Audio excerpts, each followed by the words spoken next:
Olá, sejam todos bem-vindos ao canal Descomplicando o Direito. Hoje nós vamos conversar sobre conciliação e mediação. Eu sou a professora Vanessa Carvalho, especialista em processo civil. Se você gostou desse vídeo, se inscreve aqui no canal, dê o seu like, compartilhe com seus amigos para que eu possa continuar trazendo esse tipo de conteúdo para você. Hoje nós vamos falar sobre conciliação e mediação. Continuando, como continuação do vídeo anterior que nós falamos sobre métodos alternativos, hoje a gente vai tratar desses dois temas porque são os dois métodos alternativos mais conhecidos, no Brasil. Hoje em dia, no nosso país, tanto a conciliação como a mediação, eles são vistos como meios distintos, de solução alternativa de disputas, e essa visão vem em grande parte da evolução mesmo histórica dos métodos alternativos. O Código de Processo Civil, a Lei 13.105 de 2015, ele reafirmou essa diferença nos parágrafos, na leitura dos parágrafos do artigo 165 do Código de Processo Civil. No parágrafo 2º, ele trata a conciliação, onde um terceiro facilitador da conversa interfere de uma maneira mais direta no litígio, chegando a sugerir opções, dando opiniões para solucionar esse conflito. Diferente disso, na mediação, que é tratada no parágrafo 3º do mesmo artigo, o mediador é essa figura que facilita o diálogo entre as pessoas, mas não propõe soluções. As próprias partes é que acabam propondo as soluções. Uma outra diferença importante está pautada aí no tipo de conflito.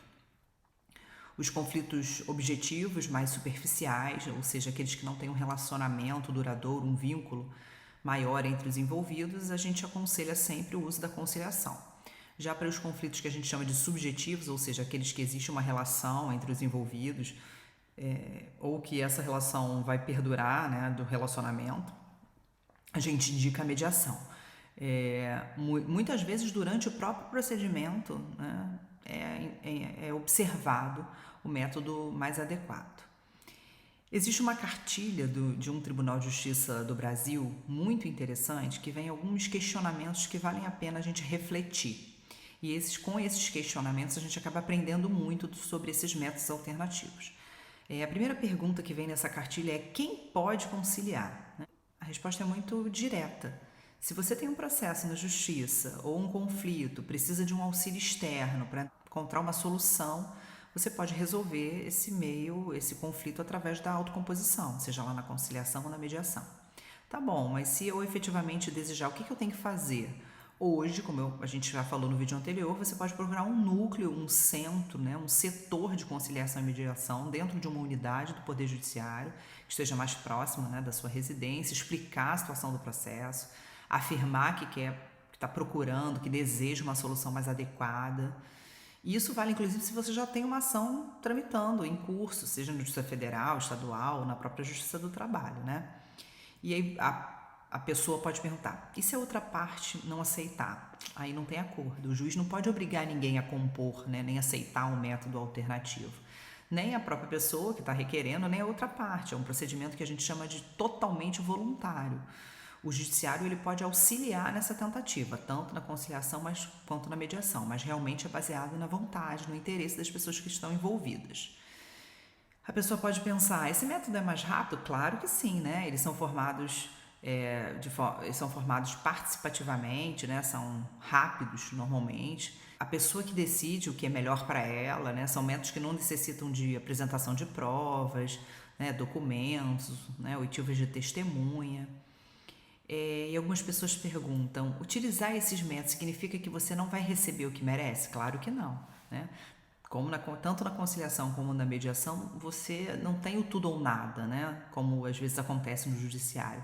É uma forma de resolver sem vencedores e vencidos. Como a gente diz, na autocomposição, o trabalho das partes é conjunto, para que todos saiam satisfeitos com a decisão, com a resolução daquele conflito. É o que a gente chama de ganha-ganha, Então, os benefícios desses métodos é que as partes não precisam gastar tempo com documentos, sofrer desgaste emocional de manter um processo judicial por um tempo indeterminado.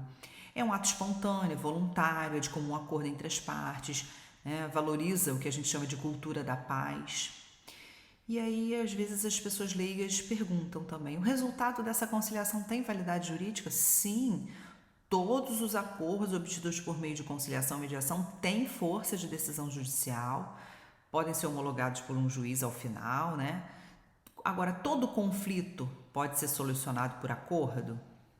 Pensão alimentícia, guarda de menores, divórcio, partilha de bem, acidentes de trânsito, dívidas, né, com bancos, danos morais, questões que envolvem relação de consumo, questão de vizinhança. É importante a leitura da Resolução 125 de 2010 no CNJ, né?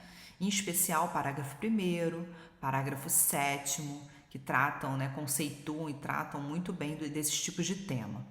A mediação e a conciliação, elas têm características comuns, né? Por exemplo, ambas são voluntárias, ambas são técnicas que a gente chama de não impositiva, ou seja, não há uma imposição da vontade. Ambas são baseadas no princípio da simplicidade, um ponto importante no princípio da confidencialidade. Tudo que acontece dentro de uma sessão de mediação e conciliação só fica entre as partes ali. Outra característica importante é a celeridade, é a rapidez. Então, a gente pode elencar alguns itens como vantagens desses métodos: tempo, custo, controle, confidencialidade, a questão do ganha-ganha, né, a satisfatoriedade, a voluntariedade, o empoderamento das pessoas ali quando elas mesmo decidem. E um ponto importantíssimo e especial na mediação é a manutenção dessa relação, né? O artigo 1º da Lei de Mediação, que é a Lei 13.140 de 2015, ele conceitua a mediação como essa atividade técnica exercida pelo terceiro imparcial, que é o mediador, sem poder decisório, escolhido ou aceito pelas partes, que auxilia, que estimula a desenvolver soluções consensuais para a controvérsia. O conceito geral no CPC, né, como a gente já falou, está lá no parágrafo 3º do 65, é que o mediador atuará preferencialmente nos casos em que houver vínculo anterior entre as partes, auxiliará as pessoas a compreender as questões, os interesses em conflito, para que eles possam restabelecer essa comunicação por si próprios. Então, diante dessas palavras, a gente tem, de forma bem simplificada, bem rápida, né, alguns pontos em comum, alguns conceitos, né, e alguns pontos divergentes aí dos institutos mais comuns no dia a dia dos métodos alternativos. E nos próximos vídeos a gente vai tratar com maior riqueza de detalhes de cada um desses métodos que a gente chama de métodos adequados de solução de conflito. Espero que você tenha gostado desse vídeo. Se você gostou, comenta aqui embaixo, ativa o sininho para não perder as próximas dicas e compartilha com seus amigos, tá? Até a próxima!